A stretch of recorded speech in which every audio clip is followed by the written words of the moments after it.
Assalamualaikum warahmatullahi wabarakatuh. Ahlan bik fi hadhil qanah di channel Millennial 5 dalam konten Kultum Kuliahkuma Antum. Nah, dalam tema kali ini pasti udah ditunggu nih sama akhwat-akhwat yang udah 3 kali Ramadan, pintunya belum ada yang ngetuk karena tema kali ini kita akan membahas tentang jodoh masih bersama Ustadz Rashid. Assalamualaikum Ustadz, Damang. Waalaikumsalam. Nah, untuk mempersingkat waktu, kita langsung aja dengerin nih penjelasannya tentang jodoh. Mangga Ustadz. Baik. Innal hamdalillah wassalatu wassalamu ala Rasulillah wa ala alihi wa sahbihi wa man wala. Asyhadu an la ilaha illallah wahdahu la syarikalah wa asyhadu anna Muhammadan abduhu wa rasuluhu alladzi la nabiyya ba'da. Baik rekan-rekan sekalian, alhamdulillah di kesempatan sore ini kita bisa berkumpul. Ya. Kajiannya atau bahasanya nyerempet banget gitu ya. Agak gimana nih? Buat yang lagi nungguin Bang Toib yang 3 tahun dan ngetuk-ngetuk pintu gitu. Nah, insya Allah rekan-rekan sekalian bisa jadi mungkin ada beberapa di antara kita sudah 5 kali atau 4 kali Ramadan Termasuk sudah Anes, lagi nunggu jodoh gitu kan seperti itu. Menjemput tadi Mas. Tapi jangan sampai kita putus asa juga. Ternyata kalau kita baca lagi gitu kan ayat-ayat tentang puasa Ramadan, ada satu ayat yang nyempil di antara ayat-ayat tentang Ramadan. Jadi kita ngebahas Ramadan misalkan dari ya ayyuhalladzina amanu kutiba alaikumusiyam, itu nanti ketika kita berbicara tentang yang membatalkan puasa, kapan kita mulai puasa, dan itu ada satu ayat sebelumnya gitu kan. Allah Subhanahu wa taala itu berfirman, wa idza sa'alaka ibadi anni fa inni qarib ujibu da'watad da'i idza da'an.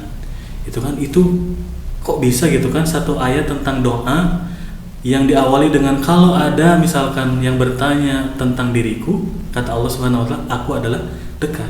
Aku senantiasa menjawab atau mengijabah doa-doa gitu kan. Asalkan apa? Asalkan mereka istijabah. Artinya meminta si doa itu diijabah oleh diri kita. Kan kadang-kadang kita itu banyak berdoa gitu kan, banyak permintaan, Banyak minta. tapi juga banyak hijabnya juga. Ya. Banyak yang menghalangi doa kita itu untuk terkabul. Terhalang, ya. Memang doa itu pada dasarnya tidak tertolak, tidak ada yang tidak dikabulkan. Tapi doa itu ada yang ditolak. Jadi sebelum nyampe udah ditolak duluan. Apa buktinya? Nyampe ke Allah. Tertolak duluan. Kenapa? Karena dalam sebuah hadis Rasulullah SAW pernah bersabda gitu kan, ketika diceritakan bahwasanya ada orang yang tidak menahan dirinya dari memakainya haram gitu kan, pakaiannya yang dia makan juga haram, dikenyangkan dengan yang haram-haram, maka Allah Subhanahu wa taala bertanya, fa anna yustajabul lah. Kudu kumaha tuh saya teh mengijabah ya doa gitu kan, sedangkan yang dipakainya pakaian yang haram gitu kan, yang dia makan pakaian yang haram gitu kan, dan dia juga dikenyangkan dengan yang haram-haram, walaupun dia itu sudah safar gitu ya, sudah mungkin lapar gitu kan, sudah di ujung mungkin dia sudah putus asa, dia mengedahkan tangan ke langit, tapi ternyata doa-doanya dia terhijab. Nah, bisa jadi doa kita yang 3 kali Ramadan ini bukan tidak dikabul, tapi banyak hijabnya. Oh iya, terhalang gitu banyak kan, dengan banyak perhalangnya. Introspeksi diri tuh. Nah, terus juga kalau kita berdoa rekan-rekan sekalian, itu jangan mengharapkan kita langsung ijabahnya tuh eng-eng kayak mukjizat gitu ya. Siapa kita gitu ya? Rasul-rasul saja ketika diceritakan dalam Al-Qur'an ya, ada 3 kisah tentang bagaimana para nabi, para orang soleh itu di Al-Qur'an diuji dengan doanya. Yang pertama misalkan Nabi Zakaria. Dalam surat Ali Imran gitu kan diterangkan ketika Nabi Zakaria berdoa gitu kan, belum selesai sholatnya, masih berdiri di mihrab gitu kan, doanya sudah terkabul gitu kan. Itu yang ajib gitu kan, ketika kita berdoa Allah itu langsung mengabulkan sesuai dengan apa yang kita minta. Tapi ada juga model-model doa gitu kan, seperti doanya Ali Imran, keluarganya Imran gitu kan, ketika mereka berdoa memintanya anak laki-laki supaya bisa nantinya jadi marbot di Masjidil Aqsa gitu kan, seperti itu. Tapi ternyata ketika dilahirkan anaknya perempuan. Artinya ketika kita berdoa bisa jadi Allah ganti dengan yang lebih baik, yang lebih baik. Coba bayangkan kalau Ali Imran itu ketika diberi anak perempuan langsung putus asa. Loh, Allah kok kayak gini ya? Allah, aku ini sudah soleh gitu kan, hijrah sudah bagus seperti itu. Tapi tiba-tiba ketika saya punya permintaan, kok jawabannya beda dengan yang diminta. Kadang-kadang kan ya tidak sesuai Nah bisa jadi juga teman-teman sedang diuji gitu kan, sama seperti kisahnya ibunya Nabi Musa, gitu kan. Ketika ibunya Nabi Musa mendengar perintah bahwasanya setiap anak laki-laki itu akan dibunuh, gitu kan, seperti itu, maka meminta mungkin anaknya yang lahir nanti perempuan supaya tidak jadi dibunuh. Tapi ternyata yang lahir adalah Nabi Musa, laki-laki, gitu, seperti itu. Nah kira-kira kalau kita posisinya seperti ibu Nabi Musa gitu kan, kita berdoa, tiba-tiba doa itu Allah kabulkan tapi dengan syarat gitu kan. Kita inginkan si anak ini selamat, tapi Allah Subhanahu wa taala perintahkan kita untuk dibuang anaknya. Gitu kan, dimasukin ke peti gitu kan, seperti itu, lalu dihanyutkan di sungai Nil. Secara logika bertolak belakang. Bertolak belakang kan, kita inginnya selamat, ini justru buang aja gitu kan. Kira-kira gimana? Kita masih mau taat gak sama Allah Subhanahu wa taala? Atau jangan-jangan gitu kan, kita yang 3 kali Ramadan ini dalam ketaatan, sekarang lagi masa-masanya putus asa nih, gitu kan? Gak diijabah terus. Jadi ingat dulu nih, gitu kan, kisahnya ibunya Nabi Musa ini. Ketika misalkan Nabi Musa itu sudah dihanyutkan, dikiranya kan akan diselamatkan kan? Tadi kan mintanya diselamatkan, disuruh dibuang.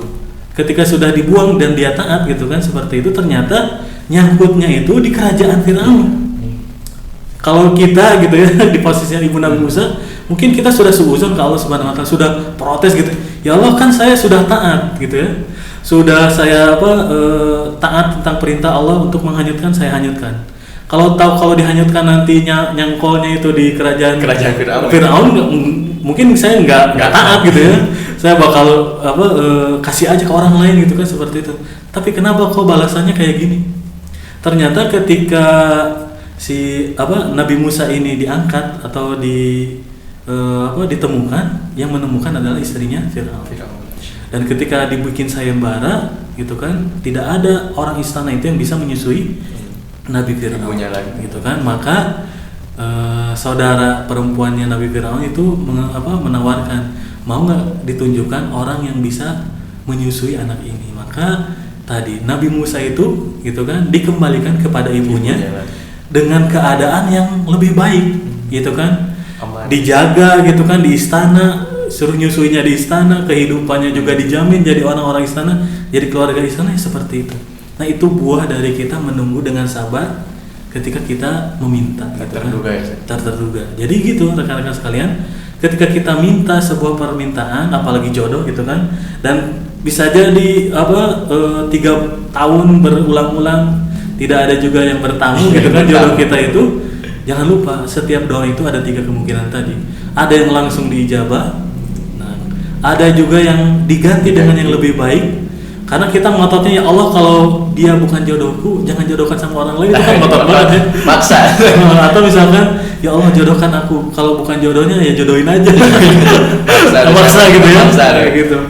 Atau kalau enggak, kita itu diuji dulu sama Allah, beneran nggak sih kamu mau gitu ya, mau nikah, siap nikah.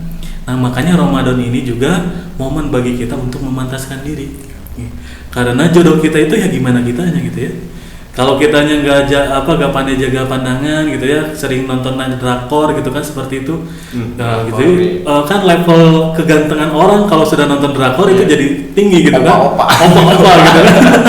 Seperti makanya ketika dikasih mungkin CV, iklannya nggak kayak opa, kayak Suf atau nggak kayak Lee Min Ho, mungkin orang gitu. Nah gitu, karena tadi tidak menjaga pandangannya gitu kan.